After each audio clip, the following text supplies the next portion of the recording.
Bonjour à tous, c'est Daniel et bienvenue dans les podcasts de la Sorbonne Nouvelle. Suite de la série de l'Après Paris 3. La série de l'Après Paris 3, ce n'est ni une fiction, ni Hollywood, ni même un simple podcast. C'est la réalité, la vraie vie après Paris 3. Nous partons à la rencontre d'anciens étudiants de Paris 3 et nous essayons d'en savoir un peu plus sur leur parcours et leurs études. Aujourd'hui, nous sommes avec un ancien étudiant en cinéma, Cédric Clapiche. Bonjour. Bonjour. Aviez-vous un projet professionnel avant de commencer vos études à Paris 3? Non, je ne sais pas si aucun étudiant en a un. Je pense qu'on se met dans une voie en se disant, voilà, j'ai envie d'aller vers ces choses-là. Et puis après, il se passe ce qui se passe. C'est-à-dire qu'effectivement, il y a la confrontation avec la réalité. Et finalement, avec le recul, personne ne fait vraiment ce qu'il a en tête quand il est étudiant. Donc euh, là, moi, j'ai l'impression que j'avais envie de faire quelque chose dans le cinéma. J'avais certainement envie d'être réalisateur, mais sans savoir si j'allais y arriver. Euh, donc voilà, j'étais là. En fait, c'était vraiment dans le but d'apprendre. Moi, j'ai l'impression que quand j'étais à Sancier, c'était donc, je crois, en 81. C'était donc il y a 25 ans. Et moi, j'ai l'impression que c'était vraiment dans le but de me cultiver, d'apprendre des choses. Tous les cours que j'ai eus, j'étais en licence de cinéma, moi, au DRCAF, je ne sais pas si ça s'appelle comme ça encore, le département de cinéma. Je sais pas, Licence de enfin en tout cinéma, je cas. pense, ouais, ça doit être ça. Et, et c'est vrai que moi j'ai appris beaucoup de choses avec des profs visiblement qui sont encore là, Michel Marie, Marc Vernet. Et c'était vraiment une histoire de culture sur le fait de découvrir. Le cinéma qui a existé, les différents mouvements, le fait de voir beaucoup de films. L'année où j'étais à Sancier, c'est l'année de ma vie où j'ai vu le plus de films. Je sais qu'il y a des fois, j'en voyais 5 par jour, donc c'était énorme, quoi. Et, et j'ai eu l'impression vraiment de me nourrir de cinéma pendant cette année-là. Donc, pas seulement en faisant des dissertations, en réfléchissant sur le cinéma, mais aussi en voyant des films. Et ça a été vraiment important pour encore aujourd'hui, quoi. Pourquoi avoir fait des études à Paris 3? Qu'est-ce qui a motivé votre choix? Alors, j'habitais pas loin, déjà. Et puis, non, je sais pas, donc j'ai fait Hippocagne-Cagne, moi, avant de venir ici. Euh, je, je me sentais pas chez moi, disons, en Cagne, parce que, oui, alors j'aimais bien tout ce qui était littéraire, tout ça, mais vraiment, moi, à ce moment-là, en ayant 20-21 ans, j'avais envie de me recentrer plus sur le cinéma. Ça devenait assez clair pour moi que j'avais quelque chose à faire avec les images et le cinéma. Et, et donc oui, j'ai eu envie, enfin comme je faisais pas mal de dissertations en Cagne, je me suis dit autant faire des dissertations sur un sujet qui me plaît. Et donc voilà, ça a été un peu cette année-là à Sancier, c'était le fait de travailler sur le cinéma, d'apprendre des choses là-dessus. Et pourquoi je suis venu ici, je sais pas, je pense que par rapport aux autres facs à Paris, je me rappelle que j'avais hésité avec la fac du Panthéon, avec Paris 1. Euh, J'avais l'impression que c'était moins dans le cinéma. Après, il y a toujours ce truc où il faut juger qu'est-ce qui est. C'est compliqué d'en parler parce que ensuite, après, en maîtrise, je suis parti à Paris 8, à Saint-Denis, dont on disait que c'était une fac qui était plus pratique, qui était plus sur la pratique, et que Sancier ou d'autres facs à Paris étaient plus sur la théorie. Alors c'est vrai qu'à Sancier c'était sur la théorie, mais c'était pas forcément plus sur la pratique à Paris 8. Et, et disons ensuite je suis parti aux États-Unis 2 ans faire une école de cinéma parce que là j'ai eu un clair besoin de pratique et c'est vraiment aux États-Unis que j'ai eu l'enseignement euh, de la pratique du cinéma avec le côté just do it des Américains. C'est-à-dire qu'il y avait vraiment un côté apprenons en faisant au lieu d'apprendre en réfléchissant. Mais ouais, pourquoi Sancier je pense que c'est une histoire d'ambiance. Moi, j'ai l'impression que quand on choisit une fac, c'est pratiquement l'ambiance qu'on choisit. Si on va à Nanterre ou à la Sorbonne ou ici, c'est une histoire d'ambiance. Et moi, j'aimais bien l'ambiance de Paris 3. D'accord. Donc là, ça a un peu commencer sur ma question, mais est-ce que les études à Paris 3 sont suffisamment professionnelles dans le domaine artistique? Bah, disons que ça n'est pas professionnel et que c'est pas un problème. Je pense qu'on dénigre beaucoup l'université en disant que c'est pas assez en relation avec les entreprises, en relation avec le monde du travail. Moi, je fais partie de ceux qui pensent qu'il y a une période qui se situe entre 18 et je sais pas quoi, 22 ans, où, alors je devrais pas le dire, mais il est bon de perdre son temps, si je peux le dire comme ça. Euh, c'est parce que justement lire des livres, voir des films, réfléchir sur des choses, aller se promener, voyager, c'est des choses qui peuvent paraître pour de la perte de temps, mais en fait c'est ça la culture, c'est ça qui est intéressant pour un étudiant. Enfin, quand Proust écrit à la recherche du temps perdu, le temps perdu c'est ça, enfin, c'est pas du temps perdu. Et, euh, et donc, moi, je vois à quel point les années où j'ai, entre guillemets, perdu du temps parce qu'il n'y avait pas un rapport professionnel, je ne peux pas dire que j'ai appris un métier en venant à Censier, mais par contre, tous les jours, aujourd'hui, quand je fais des films, je réfléchis à ce que j'ai appris pendant l'année où j'étais ici. Parce que, enfin, je disais, voilà, tous les films d'Hitchcock ou de Fritz Lang ou de la Nouvelle Vague, je les ai découverts ici.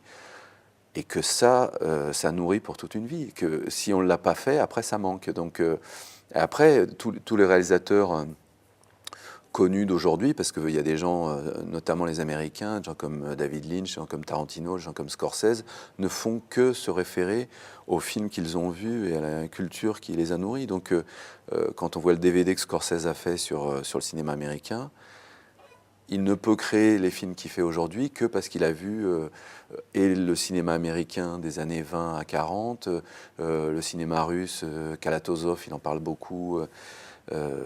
Et moi, c'est pareil, j'ai l'impression que les cours que j'ai eus ici avec Michel Chion sur le son au cinéma, le fait de découvrir Jacques Tati, le fait de découvrir Potemkin, le fait de découvrir Citizen Kane, de passer 6 mois à décortiquer Citizen Kane, c'est des trucs qui, encore une fois,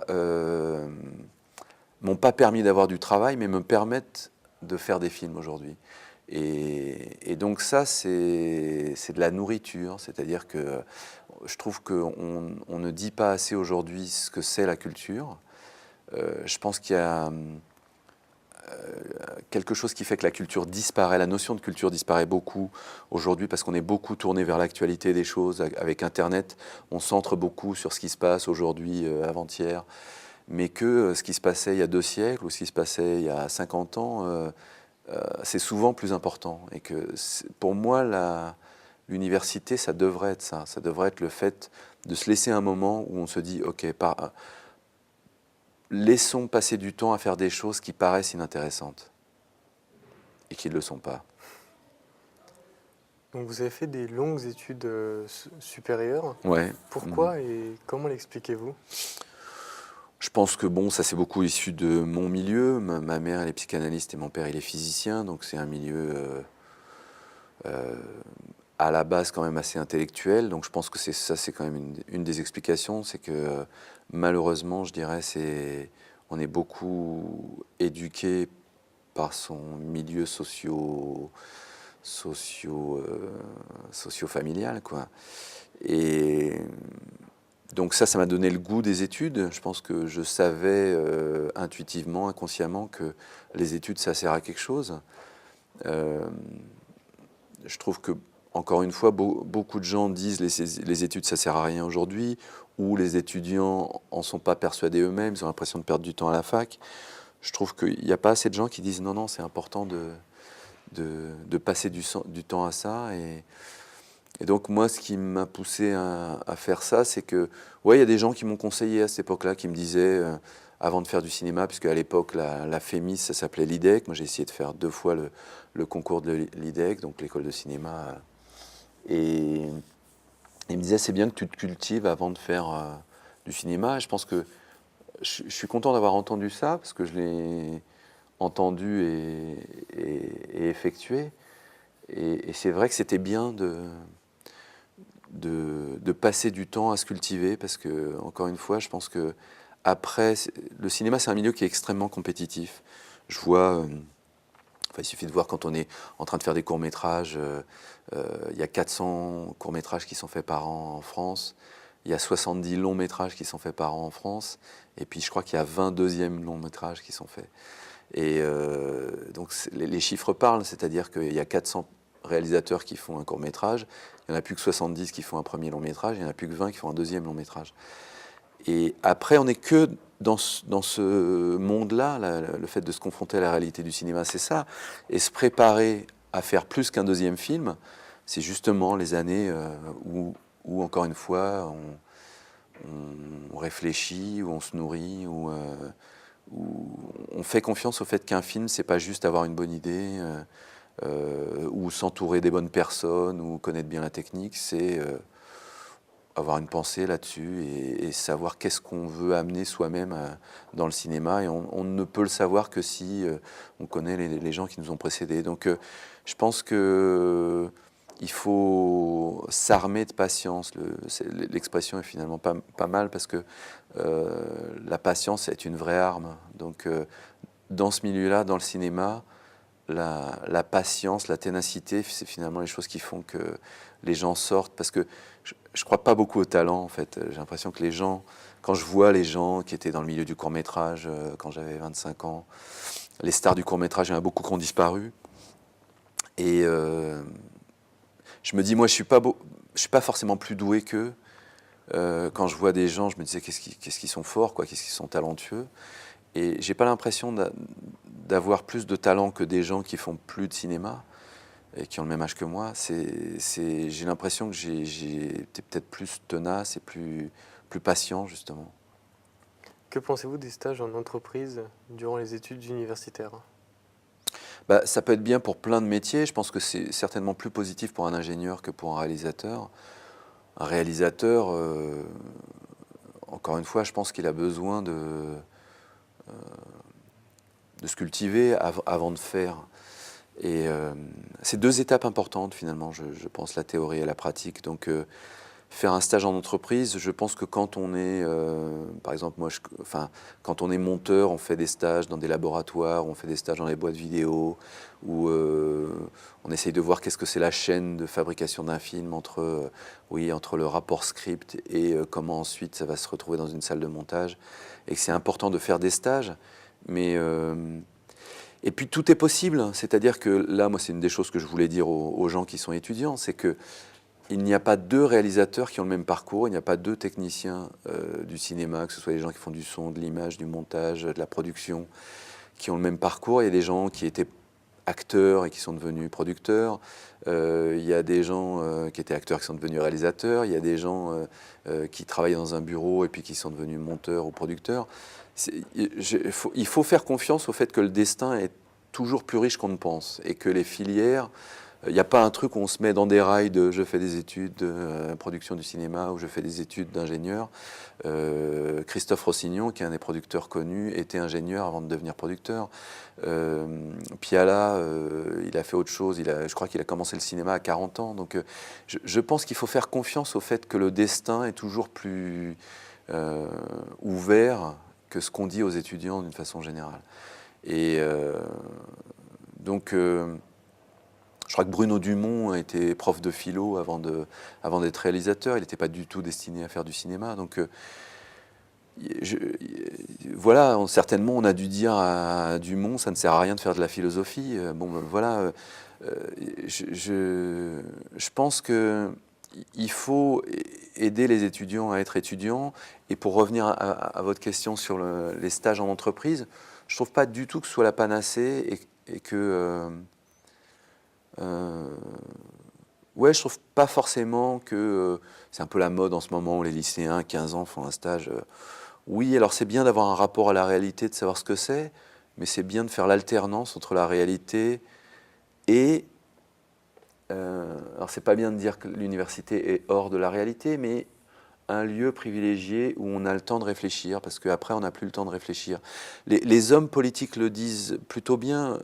Moi j'ai lu un article de Michel Rocard où il disait finalement, heureusement que j'ai eu du temps pour réfléchir avant de devenir ministre, parce que quand on est ministre, on n'a plus le temps de réfléchir.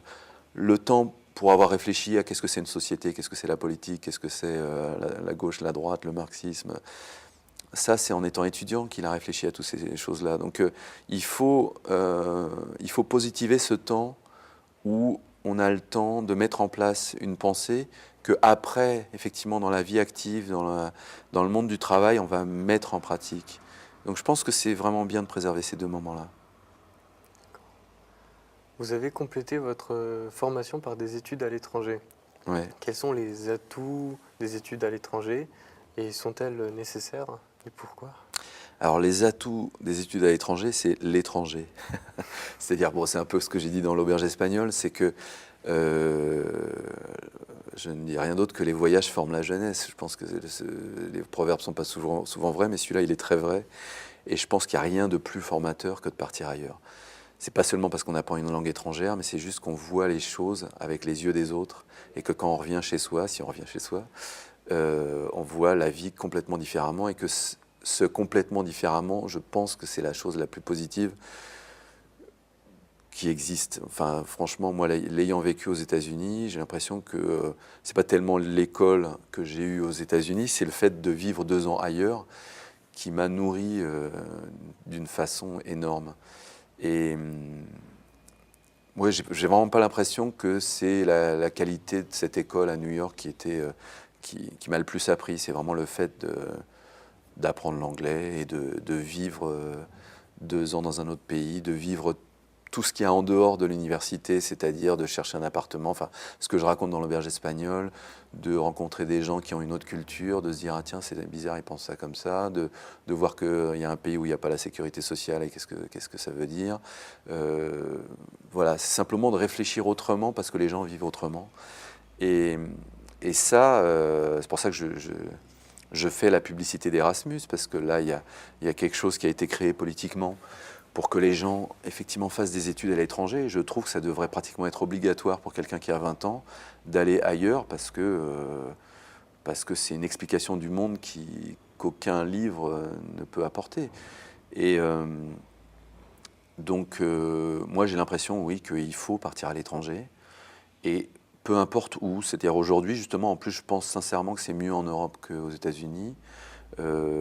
Après, c'est peut-être mieux aussi en Russie, en Asie, d'aller en Chine ou au Japon ou en Inde ou au Brésil. Enfin, je pense que c'est certainement très enrichissant d'aller dans ces endroits-là aujourd'hui et qu'il faut savoir s'ouvrir à aller ailleurs justement pour... Enfin, moi, je trouve ça très positif, quelqu'un qui a passé 1 an au Brésil ou quelqu'un qui a passé 1 an en Espagne ou au Chili ou en Chine. Moi, j'ai rencontré quand j'étais en Russie des gens qui étaient étudiants à Saint-Pétersbourg. Forcément, on sent qu'ils ont une richesse intérieure parce qu'ils ont été dans un endroit particulier. Et ça, je pense que c'est la meilleure arme dans le monde contemporain. Et aussi parce que je pense que c'est pas un hasard si je parle de l'Europe dans l'auberge espagnole. Je pense qu'il y a quelque chose à faire avec l'Europe. Parce que l'Europe n'existe pas encore, on va dire. Enfin, elle existe depuis longtemps, mais elle n'existe pas encore. Et je pense sincèrement que c'est aux étudiants qui ont voyagé que ça appartient de construire l'Europe. Donc il y a vraiment un chantier en construction qui appartient aux étudiants. Et donc il faut saisir le truc. Et je pense que moi, j'ai été donné pas mal de cours dans différents pays. Et c'est sûr que, par exemple, en Allemagne, aujourd'hui, il se passe quelque chose. J'ai l'impression que le cinéma a été déserté en Allemagne depuis 20-30 ans, et que là, il y a quelque chose, à mon avis, qui va réapparaître dans les années qui viennent. Donc je pense que c'est intéressant pour un étudiant d'aller en Allemagne ou d'aller en Belgique, où c'est pas forcément en allant loin, mais en allant ailleurs, je pense que c'est intéressant.